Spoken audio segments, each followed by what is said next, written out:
Assalamualaikum warahmatullahi wabarakatuh. Ini merupakan kelanjutan dari studi kelayakan bisnis part 8 ya, karena saya potong saja karena terlalu panjang nanti, sehingga ada dua bagian. Dan di sini kita membahas tentang manajemen dan ketidakpastian. Nah, kenapa kita membahas tentang manajemen dan ketidakpastian? Jadi dalam sebuah proyek itu kita tidak boleh terlalu optimis.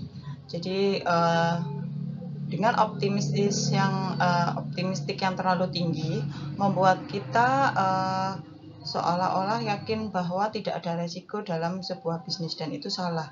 Di mana investor akan benar-benar menilai bahwa keoptimisan kita itu membahayakan nantinya. Seperti itu.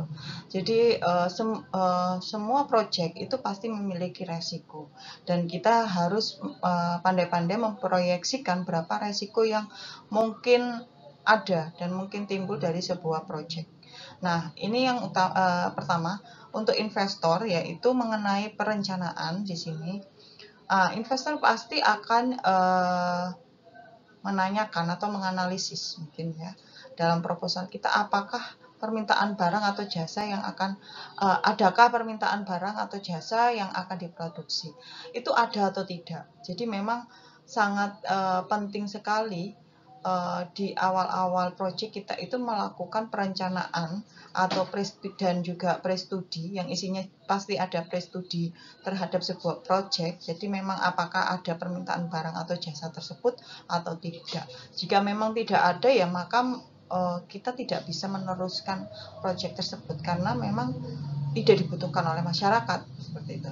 Kemudian, dapatkah bahan baku dan bahan penolong diperoleh dengan harga yang terjangkau? Nah, ini kita jangan sampai memproduksi sebuah layanan atau produk di mana bahan bakunya itu sangat langka.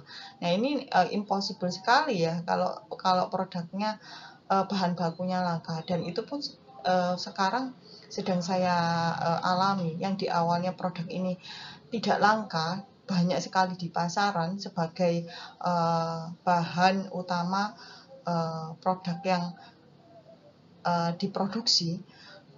Ternyata karena adanya kebijakan dari pemerintah, kemudian bahannya menjadi langka. Nah, ini akan menjadi sebuah hal yang menyulitkan untuk sebuah industri apabila bahan bakunya langka, dan itu investor tidak akan kurang menyukai untuk hal-hal yang seperti ini, seperti itu ya. Jadi kita juga harus mampu mengantisipasi dan memikirkan serta menganalisis lebih dalam apakah memang bahan bakunya itu mudah untuk didapatkan secara long lasting gitu ya, atau mungkin kita bisa bukan hanya mendapatkan ya, atau kita mungkin bisa memproduksi sendiri gitu, bahan bakunya mungkin menjadi lebih baik gitu ya. Apakah tenaga kerja dan fasilitas mendukung tersedianya dengan cukup? Jadi kalau ini pernah juga saya alami ya. Awalnya memang agak ragu karena tenaga kerjanya itu langka ya, langka di sini. Nah, ketika langka itu saya sebagai investor juga berpikir apakah saya akan investasi di sini atau tidak, karena apabila tenaga kerjanya itu langka dan kita tidak mendapatkan tenaga kerja yang sesuai, maka bahaya ya untuk kelangsungan dari industri tersebut. Atau mungkin kita akan membuang waktu yang lebih banyak karena ada proses pembelajaran yang panjang di situ, dan itu membuang waktu ya. Jadi di sini. Nah, ini untuk para pemegang proyek atau yang ingin membuat sebuah bisnis juga harus mempertimbangkan hal-hal tersebut.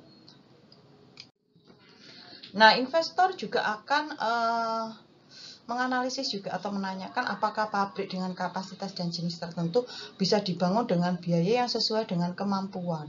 Nah, ini ya. Nah, makanya dari segi teknis, aspek teknis dan operasionalnya itu kita juga harus detail sekali dalam membuat sebuah studi kelayakan atau proposal, sehingga nanti hal ini bisa meyakinkan investor bahwa ini proyek layak untuk dikerjakan dan bisa untuk dikerjakan sesuai dengan budgeting atau investasi yang telah ditanamkan, misal seperti itu ya. Kemudian akankah ada keuntungan yang cukup sehingga bisnis bisa bertahan dan bahkan berkembang dan sebagainya seperti itu ya. Jadi kita juga harus mampu memberikan proyeksi-proyeksi, bukan dalam hal kita yang over optimistik ya, bukan, tapi kita bisa memberikan estimasi keuntungan yang bisa didapatkan beberapa tahun ke depan pada sebuah bisnis tersebut gitu ya. Jadi memang proyeksinya harus logis ya, logis sesuai dengan perhitungan-perhitungan nilai investasi, perhitungan nilai investasi atau metode yang sudah kita pelajari sebelumnya. Nah, ini untuk seorang manajer ya. Seorang manajer itu dalam sebuah pengorganisasian dan pengadaan staf juga harus mampu ya di sini.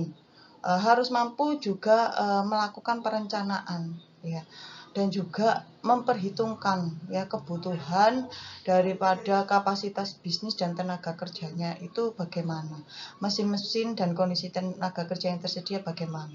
Jadi benar-benar manajer ini harus pandai untuk menganalisis dan juga harus pandai juga menilai ya antara kebutuhan dan kondisi realnya gitu. Jangan sampai kita terlalu over ya dalam pengadaan sebuah investasi mesin mungkin ya atau tenaga kerja. Nah, lanjutnya itu mengenai kualifikasi tenaga kerja yang seharusnya ya. Jadi memang kualitas tenaga kerja itu harus sesuai dengan spesifikasi yang dibutuhkan.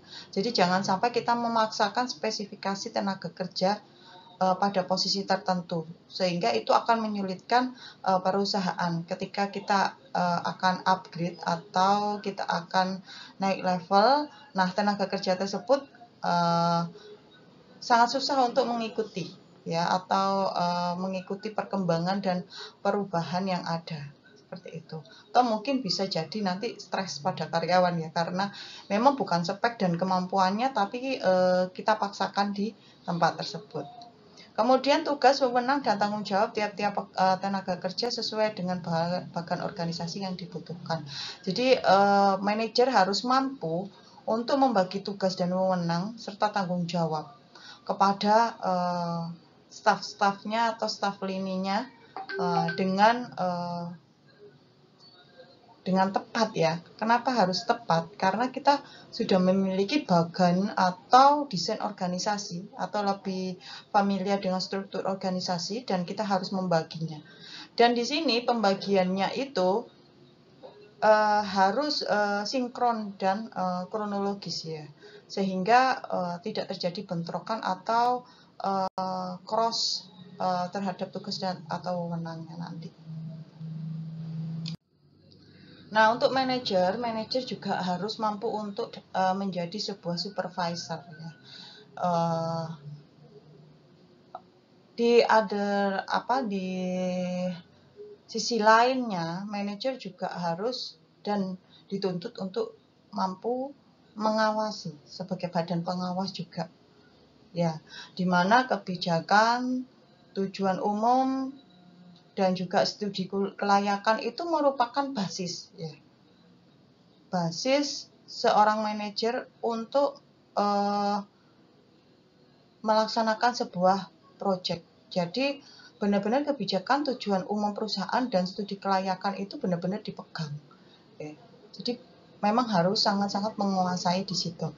Kemudian apabila sudah menguasai dan memahami sepenuhnya dan menjadi sebuah pegangan bagi seorang manajer, maka manajer akan membuat uraian tugas yang sesuai dengan daftar yang fleksibel ya, fleksibel menurut seorang manajer ya.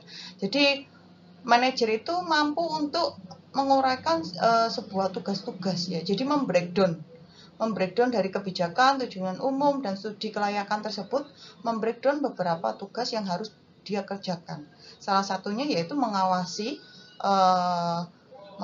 sebuah project gitu ya.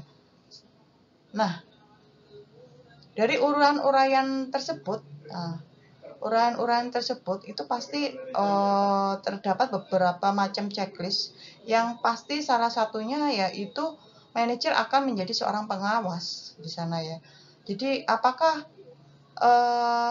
poin pertama sudah dikerjakan atau tidak? Bagaimana hasilnya? Apa kendalanya? Nah, seperti itu. Itu merupakan salah satu tugas atau ke kewenangan dari seorang manajer.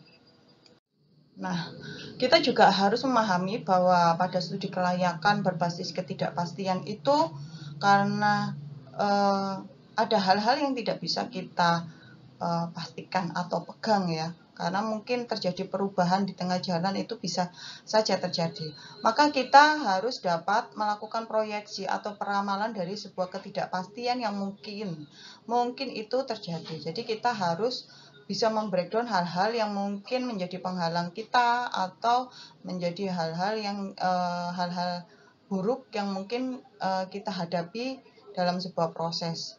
Dan itu karena ketidakpastian itu menghasilkan sebuah risiko, maka risiko apa saja yang akan timbul. Nah, resiko-resiko tersebut biasanya ada resiko bisnis dan resiko keuangan. Jadi resiko bisnis misal pada sebuah operasional itu tidak berjalan baik ya, misal mesinnya rusak, produknya gagal seperti itu. Atau resiko keuangan, misal kita juga kesusahan dalam atau gagal bayar tagihan seperti itu.